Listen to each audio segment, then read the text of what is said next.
हाँ जी स्टूडेंट्स, हाजिर हाँ ਤੁਹਾਡੇ ਸਾਹਮਣੇ ਕਮਰਸ ਵਾਲਾ ਦੀ ਨੈਕਸਟ ਵੀਡੀਓ ਲੈ ਕੇ। ਬੇਟਾ ਐਗਜ਼ਾਮ ਕਰਕੇ ਕਾਫੀ ਦਿਨ ਬੰਦ ਰਹੀਆਂ ਵੀਡੀਓਜ਼, ਠੀਕ ਹੈ। ਹੁਣ ਅੱਜ ਲੈਕਚਰ ਸਟਾਰਟ ਕਰਨ ਜਾ ਰਹੇ ਹਾਂ। +1 ਦਾ ਟੌਪਿਕ ਅੱਜ ਨਵਾਂ ਚੈਪਟਰ ਤੁਹਾਨੂੰ ਸਟਾਰਟ ਕਰਨ ਜਾ ਰਿਹਾ ਮੈਂ। ਫਾਈਨੈਂਸ਼ੀਅਲ ਸਟੇਟਮੈਂਟ ਕਿਹੜਾ? Financial statement.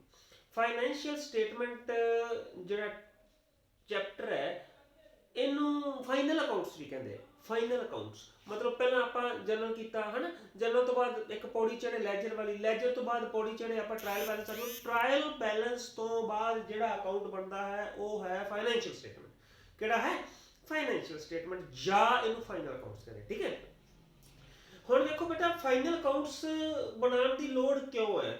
ਫਾਈਨਲ ਤੇ, ਫਾਈਨਲ ਮਤਲਬ ਐਂਡ ਤੇ, ਐਂਡ ਤੇ ਆ ਕੇ ਸਾਲ ਦੇ ਐਂਡ ਤੇ ਆ ਕੇ ਕੰਪਨੀ ਜੋ ਹੈ, ਫਰਮ ਜੋ ਹੈ ਉਹ ਦੇਖਦੀ ਹੈ ਵੀ ਆਹ ਸਾਡੀਆਂ ਆਮਦਨਾਂ ਸੀ, ਆਹ ਸਾਡੇ ਖਰਚੇ ਹੈ, ਆਮਦਨਾਂ ਵਿੱਚੋਂ ਖਰਚੇ ਕੱਢ ਕੇ ਕੀ ਸਾਨੂੰ ਕੁਝ ਬਚਦਾ ਵੀ ਹੈ, ਕੀ ਕੋਈ ਪ੍ਰੋਫਿਟ ਹੋ ਰਿਹਾ ਹੈ। ਜੇ ਪ੍ਰੋਫਿਟ ਹੋ ਰਿਹਾ ਹੈ ਤਾਂ ਬਿਜ਼ਨਸ ਨੂੰ ਅੱਗੇ ਚਲਾਈਏ, ਜੇ ਪ੍ਰੋਫਿਟ ਨਹੀਂ ਹੋ ਰਿਹਾ, ਲਾਸ ਹੀ ਹੋ ਰਿਹਾ ਹੈ ਤਾਂ ਬਿਜ਼ਨਸ ਬੰਦ ਕਰ ਦਈਏ, ਹਨ। ਮੀਨਸ ਕਹਿੰਦਾ ਸਾਲ ਦੇ ਐਂਡ ਤੇ ਉਹ ਸਾਰੇ ਸਾਲ ਦਾ ਲੇਖਾ ਜੋਖਾ ਜਿੰਨਾ ਅਕਾਊਂਟਸ ਵਿੱਚ ਕਰਾਇਆ ਜਾਂਦਾ ਹੈ ਉਹਨਾਂ ਅਕਾਊਂਟਸ ਨੂੰ ਕੀ ਕਹਿੰਦੇ ਨੇ? Final accounts. ਉਹਨਾਂ ਅਕਾਊਂਟਸ ਨੂੰ ਕੀ ਕਹਿੰਦੇ ਨੇ? Final accounts. ਫਾਈਨਲ ਅਕਾਊਂਟਸ ਬੇਟੇ ਤਿੰਨ ਤਰ੍ਹਾਂ ਦੇ ਅਕਾਊਂਟਸ ਬਣਾਏ ਜਾਂਦੇ ਆ। Number 1 trading account, number 2 profit and loss, P&L ਵੀ ਕਹਿੰਦੇ ਨੇ। P&L means profit and loss. Trading account, profit and loss account ਤੇ balance sheet. Trading account, profit and loss account ਤੇ ਬੈਲੈਂਸ ਸ਼ੀਟ, ਠੀਕ ਹੈ। ਇਹ ਤਿੰਨ ਤਰ੍ਹਾਂ ਦੇ ਅਕਾਊਂਟਸ ਜਿਹੜੇ ਨੇ ਇਹ ਬਣਾਏ ਜਾਂਦੇ ਨੇ ਫਾਈਨਲ ਅਕਾਊਂਟਸ ਵਿੱਚ।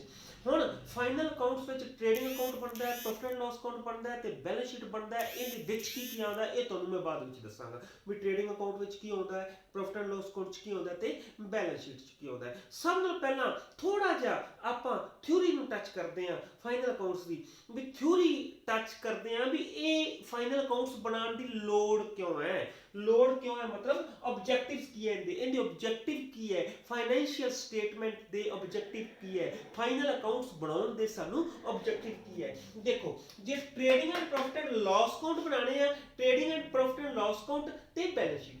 Trading and profit and loss account दे ऑब्जेक्टिव की है। नंबर एक है बच्चे डिटरमिन ग्रॉस प्रॉफिट और ग्रॉस लॉस। बच्चे ट्रेडिंग अकाउंट जो आप बनाने तो उन्हें ग्रॉस प्रॉफिट आता है। ट्रेडिंग अकाउंट वाला ग्रॉस प्रॉफिट अगे चक के बैलेंस लैके जाने वो लैके जाने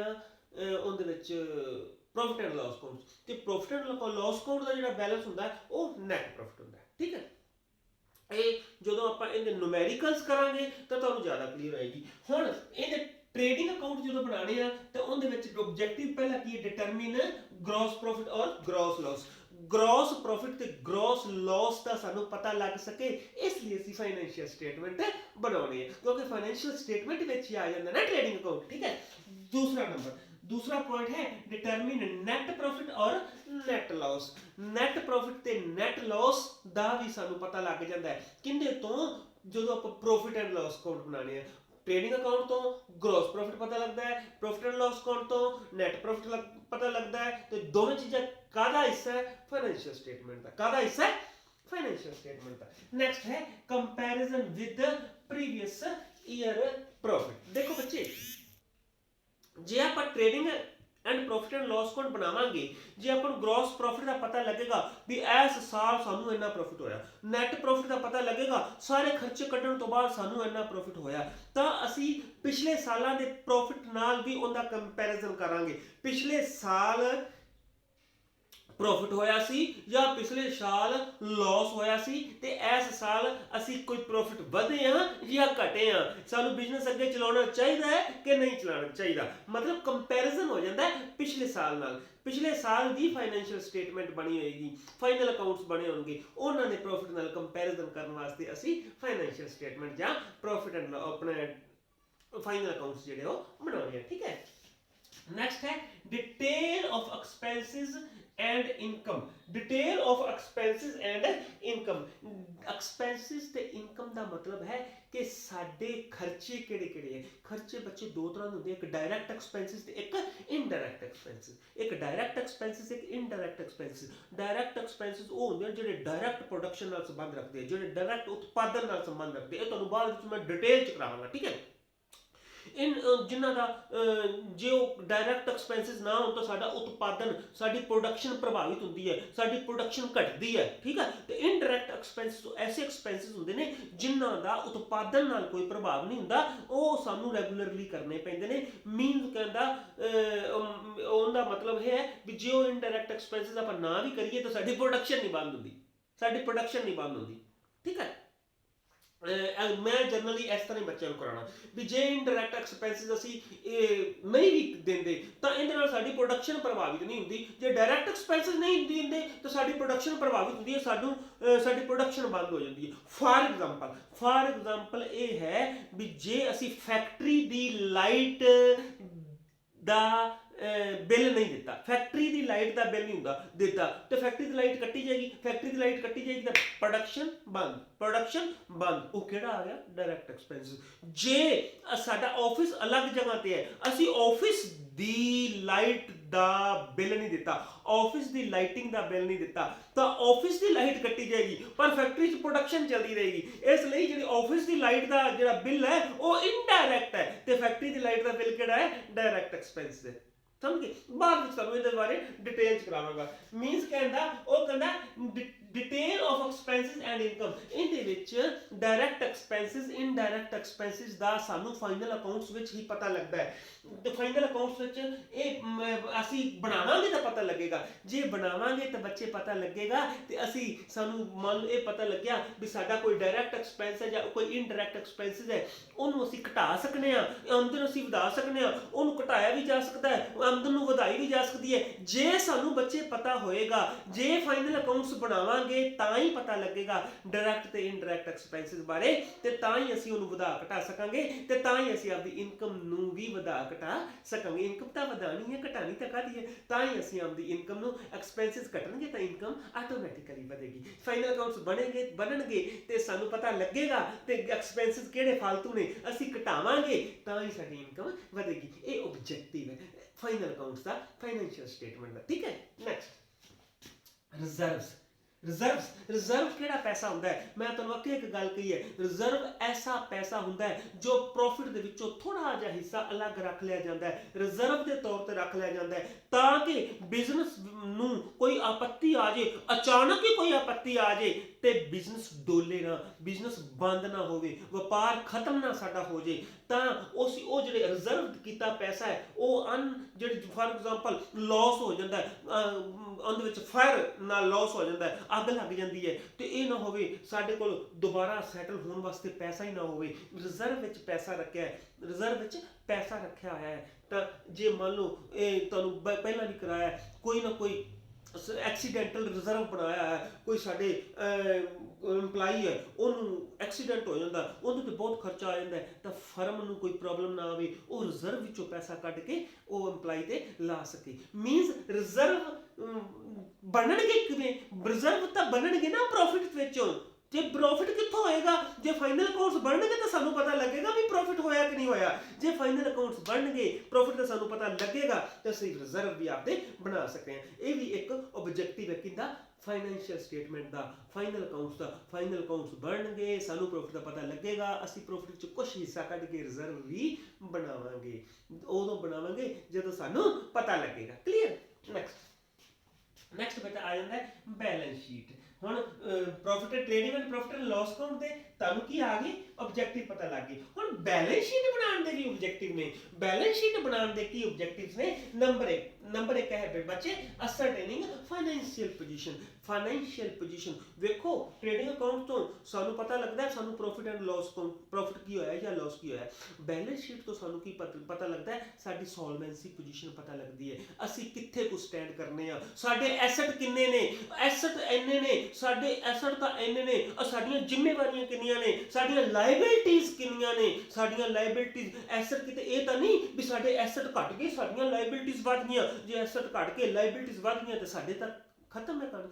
ਬੈਲੈਂਸ ਸ਼ੀਟ ਹਮੇਸ਼ਾ ਜਿੰਨੇ ਐਸੈਟਸ ਹੋਣ ਉਨੀਆਂ ਲਾਇਬਿਲਿਟੀਜ਼ ਹੋਣ, ਬੈਲੈਂਸ ਸ਼ੀਟ ਦਾ ਜੋੜ ਹਮੇਸ਼ਾ ਹੀ ਬਰਾਬਰ ਹੁੰਦਾ। ਤੁਸੀਂ ਵਾਰ-ਵਾਰ ਕਹੋਗੇ ਸਰ ਸਾਡੀ ਬੈਲੈਂਸ ਸ਼ੀਟ ਨਹੀਂ ਮਿਲਦੀ, ਬੈਲੈਂਸ ਸ਼ੀਟ ਆਪਾਂ ਮਿਲਾਵਾਂਗੇ। ਇਹ ਟੌਪਿਕ ਜੋ ਹੈ ਬੱਚੇ, ਇਹ ਟੌਪਿਕ ਜੋ ਹੈ ਫਾਈਨਲ ਅਕਾਊਂਟਸ, ਇਹਨੂੰ ਬੜੇ ਧਿਆਨ ਨਾਲ ਕਰਨਾ ਹੈ। ਇਹਨੂੰ ਮੈਂ ਤਾਂ ਹੀ ਤੁਹਾਨੂੰ ਥਿਊਰੀ ਤੋਂ ਸਟਾਰਟ ਕਰਵਾਇਆ ਹੈ ਵੀ ਇਹਨੂੰ ਧਿਆਨ ਨਾਲ ਕਰਾਂਗੇ। ਇਹ ਤੁਹਾਡੇ +2 ਦਾ ਬੇਸ ਹੈ। +2 ਕਲਾਸ ਜਦੋਂ ਜਾਓਗੇ ਤੁਹਾਨੂੰ ਇਹਦੇ ਵਿੱਚੋਂ ਬੜਾ ਕੁਝ ਆਏਗਾ। ਇਹਦੇ ਪਤਾ ਲੱਗੇਗਾ ਵੀ ਅਸੀਂ ਵਾਕਈ ਫਾਈਨੈਂਸ਼ੀਅਲ ਸਟੇਟਮੈਂਟ, ਫਾਈਨਲ ਅਕਾਊਂਟਸ ਚੰਗੀ ਤਰ੍ਹਾਂ ਸਰਕਲ ਕੀਤਾ ਹੈ ਤੇ ਅੱਜ ਸਾਨੂੰ +2 'ਚ ਕੋਈ ਪ੍ਰੋਬਲਮ ਨਹੀਂ ਆ ਰਹੀ। ਠੀਕ ਹੈ, दोबारा कह रहे हैं कॉमर्स वाला मेरा नाम का चैनल है। कॉमर्स वाला चैनल जिन्हें सब्सक्राइब नहीं किया बच्चे अजे भी सब्सक्राइब करो। जे तुम समझ आती है तो चैनल जरूर सब्सक्राइब करो।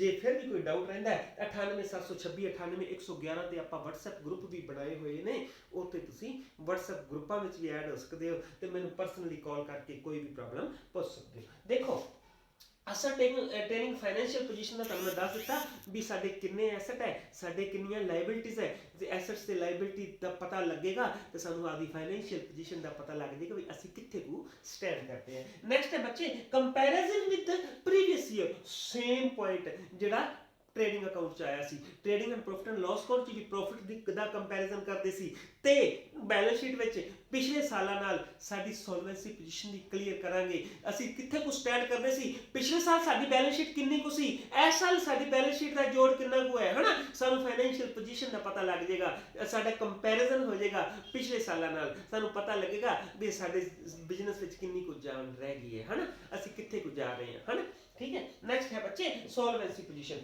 सॉल्वेंसी पोजीशन, सॉल्वेंसी पोजीशन का मतलब है तुहानूं बाद विच करावांगा। इहदे विच रेशोज आ जांदियां ने, करंट रेशो किन्नी को है, लिक्विड रेशो किन्नी को है साडी, मतलब साडे करंट एसेट्स ते करंट लायबिलिटीज किन्नियां ने, लॉन्ग टर्म लायबिलिटीज जे आप कटनी है तो है ना, डेट इक्विटी रेशो आ जाती है। लॉन्ग टर्म लायबिलिटीज वाला पॉइंट कटना है तो ये बाद में तुहानूं पॉइंट्स क्लीयर हो जाएंगे। +2 च जाके +2 विच इहदा एक टॉपिक ही है रेशो एनालिसिस वाला, है ना, वो तो ज़्यादा क्लीयर होंगे। इहदे अजे तक तुहानूं इन्ना पता है भी सॉल्वेंसी का मतलब है भी साडी पोजीशन की है, बस दैट्स ऑल।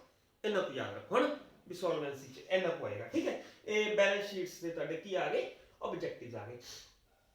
ਹੁਣ ਆਪਾਂ ਫਾਈਨਲ ਅਕਾਊਂਟਸ ਵਿੱਚ ਕੀ ਹੋ ਗਿਆ, ਆਪਾਂ trading and profit and loss account ਬਣਾ ਲਿਆ। ਆਪਾਂ ਇਹ ਗੱਲ ਕਰਦੇ ਆ ਵੀ ਯਾਰ trading and profit and loss account ਦਾ ਫਾਇਦਾ ਕਿਹਨੂੰ ਹੈ, ਹਨਾ। Trading and profit and loss account ਬਣ ਗਿਆ, ਆਪਣਾ ਪ੍ਰੋਫਿਟ ਦਾ ਪਤਾ ਲੱਗ ਗਿਆ, ਸੋਲਵੈਂਸੀ ਦਾ ਪਤਾ ਲੱਗ ਗਿਆ, बैलेंस शीट ਦਾ ਪਤਾ ਲੱਗ ਗਿਆ ਵੀ ਸਾਡੇ ਐਸੈਟ ਕਿੰਨੇ ਆ, ਸਾਡੀ ਲਾਇਬਿਲਿਟੀ। ਇਹਦੀ ਲੋੜ ਕਿਹਨੂੰ ਹੈ? ਯੈਸ, ਲੋੜ ਬਹੁਤ ਨੂੰ ਹੈ। ਯੂਜ਼ਰਸ ਕਿਹੜੇ ਨੇ? Users of financial statement. User ਵਿੱਚ ਇੰਟਰਨਲ ਯੂਜ਼ਰਸ ਨੇ ਤੇ ਐਕਸਟਰਨਲ ਯੂਜ਼ਰ ਨੇ। ਇੰਟਰਨਲ ਯੂਜ਼ਰ ਵਿੱਚ ਕਿਹੜਾ ਆ ਜਾਂਦਾ ਹੈ? ਨੰਬਰ 1 ਤਾਂ ਓਨਰ। ਨੰਬਰ 1 ਤੇ ਕੌਣ ਆ ਜਾਂਦਾ ਹੈ? ਓਨਰ। ਓਨਰ ਨੇ ਕੀ ਕੀਤਾ ਹੈ? ਓਨਰ ਨੇ कैपिटल लगाई है। ओनर ने की कीता है? ओनर ने कैपिटल लगाई है, पैसा लाया है, इन्वेस्टमेंट की है। ओनू लोड़ नहीं है, वो वेखेगा तो सही ना कि मेरा पैसा डुब तो नहीं रहा, कि मेरी कैपिटल सेफ है, मैं जिन्नी को कैपिटल लगाई है उस हिसाब नाल मैनूं कोई प्रॉफिट भी आ रहा है कि नहीं आ रहा। ओनर नूं फायदा है। ओनर नूं फाइनैंशियल स्टेटमेंट ਉਹਨੂੰ ਦੇਖਣੀ ਪੈਣੀ ਹੈ। फाइनैंशियल स्टेटमेंट देखेगा तो ਉਹਨੂੰ ਆਦਾ स्टेटस का पता लगेगा। नैक्सट आ जाता बच्चे मैनेजमेंट। नैक्सट क्या आ जाता है? मैनेजमेंट। मैनेजमेंट की होंदी है ਜਿਹੜੇ मैनेज कर रहे हैं व्यापार ਨੂੰ, अपना एक ऑर्गेनाइजेशन है, मैनेजमेंट कर रहा है, मैनेज कर रहे हैं, प्रबंधक ने, है ना। वो प्रबंधकों का काम की है? प्रबंधकों का काम है सैलिंग प्राइस ਨੂੰ डिसाइड ਕਰਦੇ ਨੇ ਵੀ ਇਹ ਵਾਲੀ ਚੀਜ਼ ਸਾਨੂੰ ਇੰਨੇ ਦੀ ਕਾਸਟ ਹੈ ਸਾਡੀ, ਇਹਨੂੰ ਇੰਨਾ ਕੋ ਮਾਰਕੀਟ ਦੇ ਵਿੱਚ ਸੇਲ ਕਰੀਏ, प्रॉफिट ਵਧੇਗਾ ਜਾਂ प्रॉफिट ਘਟੇਗਾ, नॉर्मल प्रॉफिट रखिए, ਲੋਕਾਂ ਦੇ ਨਾਲ ਵੀ कंपैरिजन करना है। किते ਇਹ ਤਾਂ नहीं है भी किते सेम प्रोडक्ट किसी दूसरी कंपनी का उनका प्राइस घट होवे, साडा ਅਸੀਂ ਜ਼ਿਆਦਾ ਰੱਖ ਪਈਏ, है ना। कित्थों किवें डिसाइड करनगे? ਉਹ ਕਿਵੇਂ ਤਾਂ डिसाइड करनगे? फाइनैंशियल स्टेटमेंट ਤੋਂ। ਉਹ ਵੇਖਣਗੇ ਵੀ प्रॉफिट ਸਾਨੂੰ ਕਿੰਨਾ ਕੁ ਹੈ, है ना, ਤੇ ਉਹ ਉਸ ਹਿਸਾਬ ਨਾਲ ਹੀ ਆਪਦਾ ਜੇ ਪ੍ਰੋਫਿਟ ਘਟਦਾ ਜਾਂਦਾ ਹੈ ਤਾਂ ਸੈਲਿੰਗ ਪ੍ਰਾਈਸ ਥੋੜਾ ਜਿਹਾ ਵਧਾਣਗੇ, ਹੈ ਨਾ।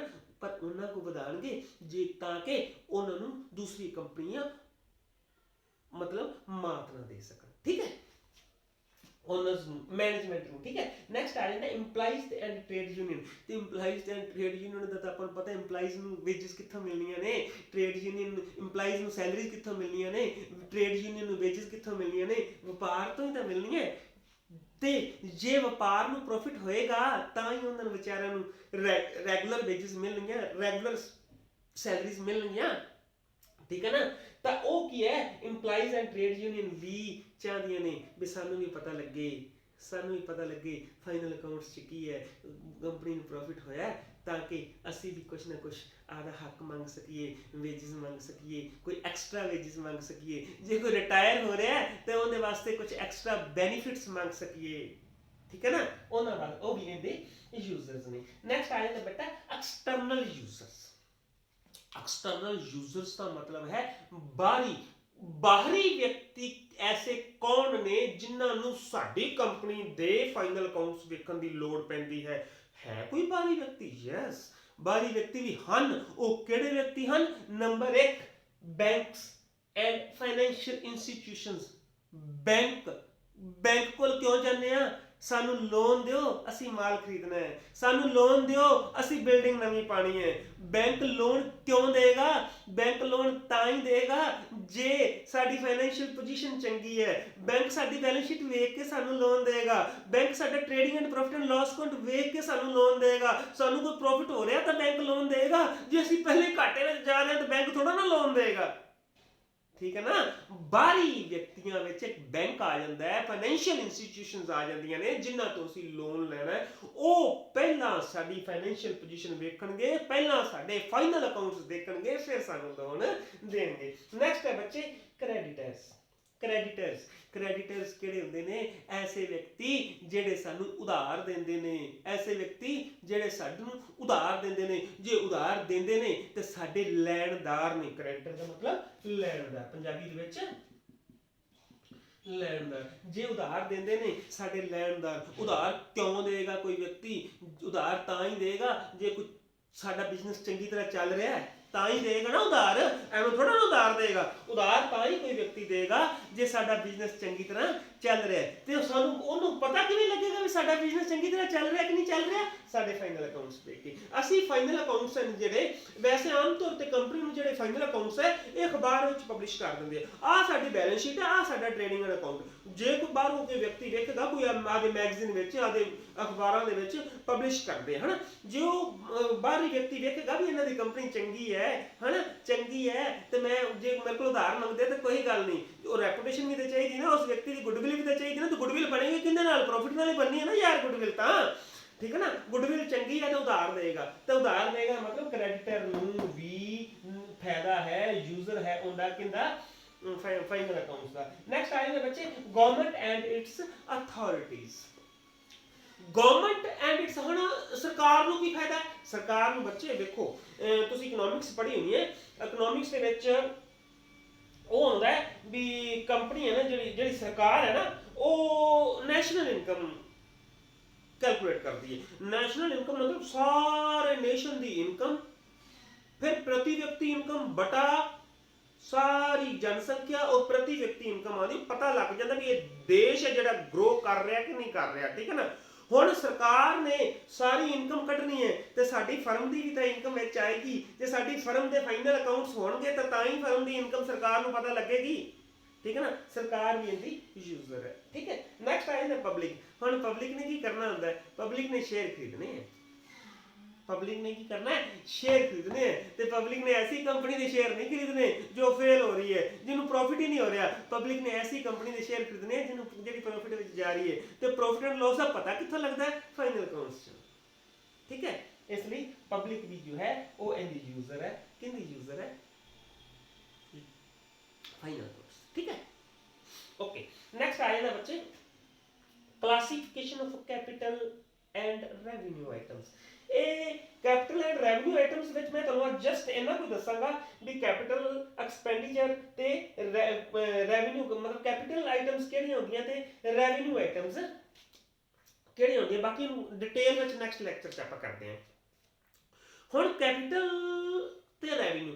ਕੈਪੀਟਲ ਦਾ ਮਤਲਬ ਤੁਸੀਂ ਸਿਰਫ ਇਹਨਾਂ ਕੋ ਜਾਣ ਲਓ ਵੀ ਜਿਹੜੀ ਇੱਕ ਫਾਈਨੈਂਸ਼ੀਅਲ ਈਅਰ ਹੁੰਦਾ ਹੈ, ਆਪਣਾ ਫਾਈਨੈਂਸ਼ੀਅਲ ਈਅਰ ਹੁੰਦਾ 31 ਮਾਰਚ ਨੂੰ ਖਤਮ ਤੇ 1 ਅਪ੍ਰੈਲ ਨੂੰ ਸ਼ੁਰੂ, 1 ਅਪ੍ਰੈਲ ਤੋਂ 31 ਮਾਰਚ ਜਾਂ 1 ਜਨਵਰੀ ਤੋਂ 31 ਦਸੰਬਰ। ਉਸ ਫਾਈਨੈਂਸ਼ੀਅਲ ਈਅਰ ਤੋਂ ਬਾਹਰ ਮਤਲਬ ਇੱਕ ਫਾਈਨੈਂਸ਼ੀਅਲ ਈਅਰ ਤੋਂ ਜ਼ਿਆਦਾ ਸਮੇਂ ਲਈ ਜਿਹੜੀ ਆਪਾਂ ਇਨਵੈਸਟਮੈਂਟ ਕਰਦੇ ਆ ਉਹ ਕੈਪੀਟਲ ਇਨਵੈਸਟਮੈਂਟ ਹੁੰਦੀ ਹੈ। ਠੀਕ ਹੈ, ਤੇ ਜਿਹੜਾ ਕੈਪੀਟਲ ਆਈਟਮ ਵਿੱਚ ਆ ਜਾਂਦੀਆਂ ਉਹ ਵਾਲੀਆਂ ਆਈਟਮਸ। ਤੇ ਰੈਵਨਿਊ ਕੀ ਹੁੰਦਾ ਹੈ? ਰੈਵਨਿਊ ਦਾ ਮਤਲਬ ਹੈ ਐਕਸਪੈਂਡੀਚਰ। ਜੇ ਉਹੀ ਐਕਸਪੈਂਡੀਚਰ ਤੋਂ ਲੈ ਲਓ ਵੀ ਕੈਪੀਟਲ ਐਕਸਪੈਂਡੀਚਰ ਕਿਹੜਾ ਹੋ ਗਿਆ, ਖਰਚੇ ਉਹਦੇ ਆਹੀ ਹੈ ਵੀ ਜਿਹੜੇ ਇੱਕ ਫਾਈਨੈਂਸ਼ੀਅਲ ਈਅਰ ਦੇ ਵਿੱਚ ਖਰਚੇ ਹੋਏ ਉਹ ਕੈਪੀਟਲ ਐਕਸਪੈਂਡੀਚਰ ਨਹੀਂ ਹੁੰਦੇ, ਉਹ ਰੈਵਨਿਊ ਐਕਸਪੈਂਡੀਚਰ ਇੱਕ ਫਾਈਨੈਂਸ਼ੀਅਲ ਤੇ ਇੱਕ ਫਾਈਨੈਂਸ਼ੀਅਲ ਈਅਰ ਤੋਂ ਲੰਬੇ ਸਮੇਂ ਲਈ ਜਿਹੜੇ ਖਰਚੇ ਆ ਉਹ ਕੈਪੀਟਲ ਐਕਸਪੈਂਡੀਚਰ ਹੋ ਗਏ। ਸਮਝ ਗਏ ਨਾ? ਮਤਲਬ ਫਾਈਨੈਂਸ਼ੀਅਲ ਈਅਰ ਨੂੰ ਬੇਸ ਮੰਨੋ, ਜਿਹੜੇ ਤਾਂ ਇੱਕ ਪਾਰਟਿਕੂਲਰ ਈਅਰ ਦੇ ਵਿੱਚ ਹੈ ਉਹ ਤਾਂ ਰੈਵਨਿਊ ਵਿੱਚ ਆ ਜਾਣਗੇ, ਜਿਹੜੇ ਇੱਕ ਪਾਰਟਿਕੂਲਰ ਈਅਰ ਦੇ ਤੋਂ ਬਾਹਰ ਵਾਲੇ ਹੈ ਚੀਜ਼ਾਂ ਭਾਵੇਂ ਉਹ ਇਨਕਮਸ ਨੇ ਤੇ ਚਾਹੇ ਉਹ ਐਕਸਪੈਂਡੀਚਰ ਨੇ ਉਹ ਕੈਪੀਟਲ ਆਈਟਮਸ 'ਚ ਆ ਜਾਣਗੀਆਂ। ਠੀਕ ਹੈ ਨਾ? ਫॉर एग्जांपल ਆਪਾਂ ਲੈਂਡ ਲੈਨੇ ਆ, ਲੈਂਡ ਦਾ ਆਪਾਂ ਨੂੰ ਪਤਾ ਹੀ ਨਹੀਂ ਕਿੰਨਾ ਅਨਲਿਮਿਟਡ ਹੈ ਲਾਈਫ, ਉਹ ਕੈਪੀਟਲ ਆਈਟਮ ਹੈ। ਮਸ਼ੀਨਰੀ ਲੈਨੇ ਆ, ਮਸ਼ੀਨਰੀ ਦੀ ਲਾਈਫ 1 ਸਾਲ ਨਹੀਂ ਹੁੰਦੀ, 2 4 5 7 10 ਕੈਪੀਟਲ ਆਈਟਮ ਹੈ। ਠੀਕ ਹੈ ਨਾ?